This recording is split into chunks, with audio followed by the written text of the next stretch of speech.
Hi, welcome to our series on probing the Genesis creation account, contemporary approaches to the creation account, and validity in hermeneutics. In a previous episode, we looked at various evangelical views of the creation account in Genesis 1 to 2.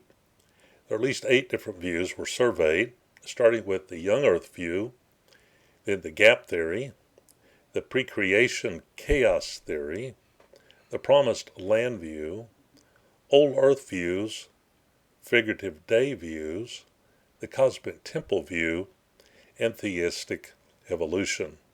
If you have not viewed that particular episode, it would be good to go back and view that first before continuing it on so that you have an orientation to these various views of creation. Now, in episode part 3, we're going to be looking at contemporary views of Genesis 1, 1 to 3. So the focus of this episode is just on the first 3 verses of Genesis 1 and how various scholars have handled the relationship of those verses to one another. So contemporary views of Genesis 1, 1 to 3. Now there's a handout for this episode, handout number 4, contemporary views of Genesis 1, 1 to 3. And in that handout, it'll present the same material that you're seeing in this video. I'd like to begin by referring you to a couple of books that would be helpful, I think, for you to read if you've not already done so. One of these is The Genesis Debate, in which the subtitle, 3 Views on the Days of Creation. A second book is called Reading Genesis 1 to 2, An Evangelical Conversation, in which a number of different scholars present their views of creation and then interact with one another. Now, the main point of this video episode is to simply acquaint you with the various views that are held on the first 3 verses of Genesis 1. Evaluation of these views will come in episode 4, in which we look closer at various exegetical details. All right, we'll begin by looking at the first view, the literal 6-day traditional view. In the traditional view, everything in Genesis 1:1 to chapter 2, verse 3 happened in 6 literal 24-hour days. Genesis 1, verses 1 to 5, all describe day 1. So day 1 begins with verse 1 and is part of that day.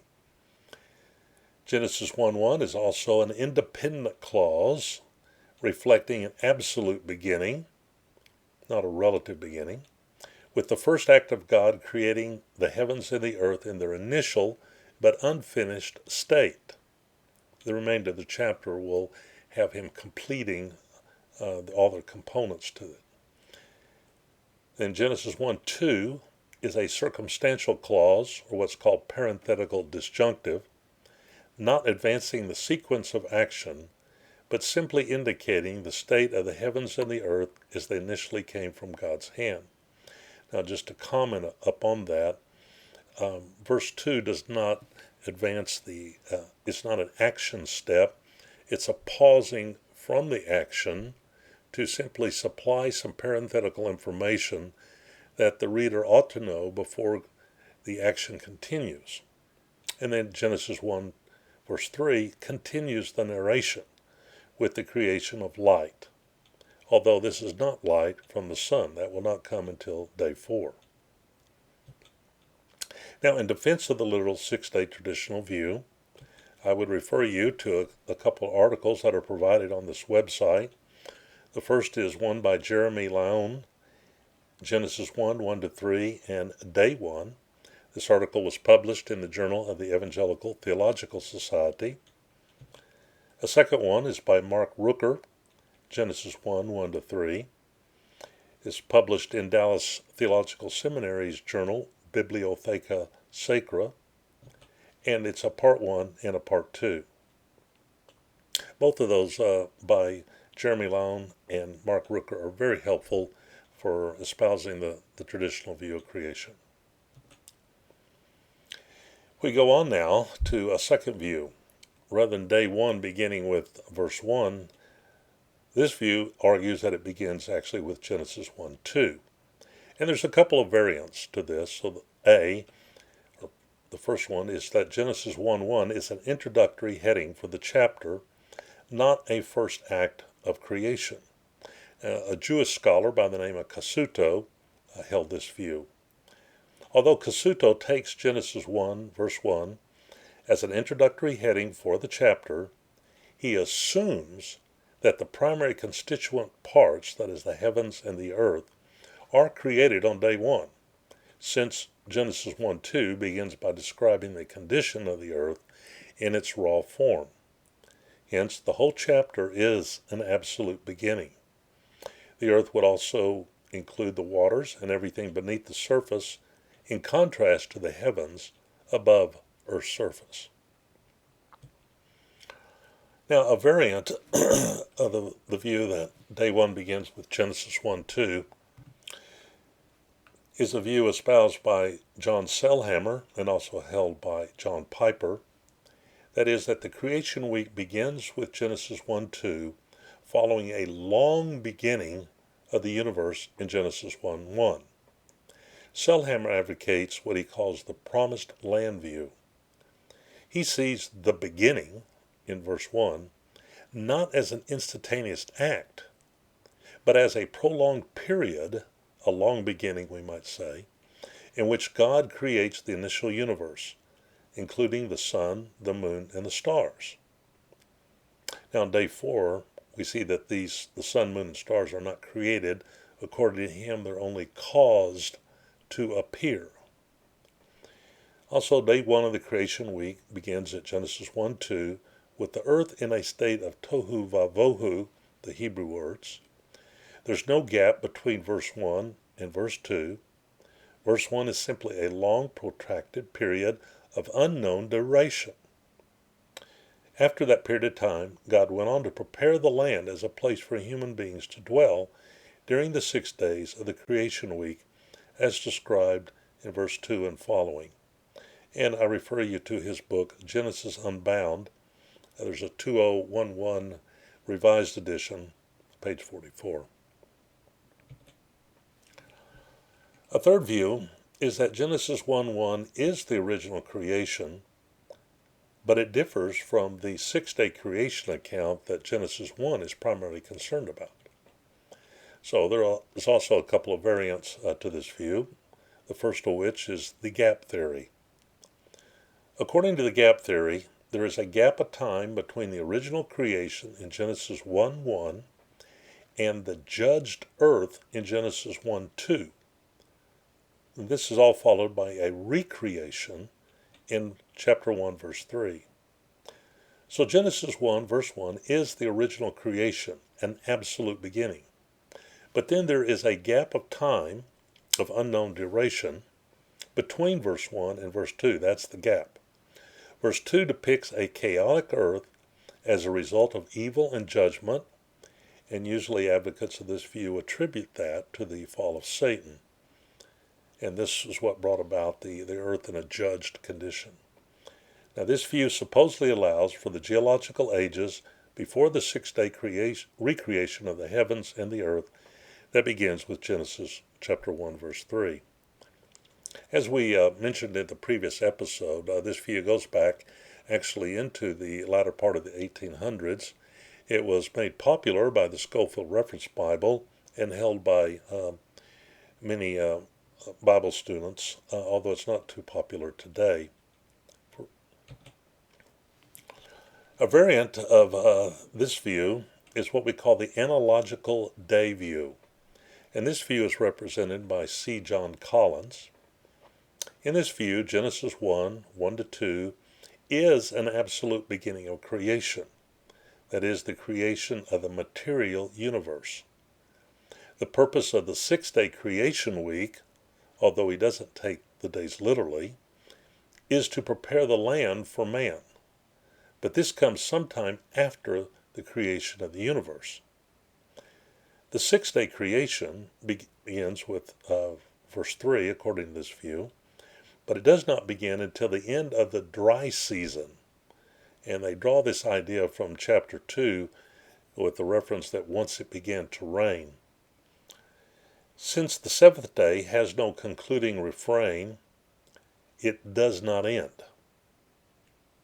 And on this basis, Colin takes the days in a non-literal fashion. According to him, they are God's word days, not our days. They're simply an analogy for man to follow, and therefore we call it the analogical day view. A fourth view is that Genesis 1:1 is not an original creation, and day 1 begins with verse 3. And there are several variants of this position. The first of these is that Genesis 1:1 is a dependent clause, not an independent clause. This is espoused by some much earlier Jewish scholars, Rashi and Ibn Ezra, but also reflected in the Tyndale commentary by Derek Kidner. Rather than taking Genesis 1:1 as an independent clause, some would see this verse as a dependent clause and thus subordinate to what follows, either subordinate to verse 2 or to verse 3. If so, this could be rendered either at the beginning of the creation of the heavens and the earth was without form and void, a view that Ibn Ezra espoused, or secondly, when God began to create the heavens and the earth being such, God said, "Let there be light." And that's reflected by Rashi and Derek Kidner. The point is that either case would allow for the fact that when God began to create, the earth, along with waters and darkness, were already present, thus negating the doctrine that Genesis 1:1 through 2:3 teaches an absolute beginning of creation. In other words, something was already there before the creation account of Genesis 1 began. A second variant of this view is that we might call the pre-creation chaos theory. It was carefully articulated by the very famous Old Testament scholar Bruce Waltke, and also affirmed by Alan Ross. Now, both of these men have taught it on faculty of Dallas Theological Seminary in the past. I have a high view of both of them, though I don't necessarily agree with this view. But according to the pre-creation chaos theory, Genesis 1 verse 1 is not a statement of an absolute beginning, but a summary of the new creation described in Genesis 1:3 through 2:3, in which the earth is made habitable for mankind. There's a prolonged period of time of unknown duration that precedes verse 2 of chapter 1. Genesis 1 verse 2 gives the reader the state of the earth at the time God began his creative work, which actually begins with Genesis 1:3. So, without necessarily attributing the state of the earth in Genesis 1:2 to the fall of Satan, they would simply say it's the result of catastrophic judgment, and thus not as it came from the hand of God. So the gap theory was more explicit that verse 2 was the result of Satan's fall. This view leaves it more as an open question.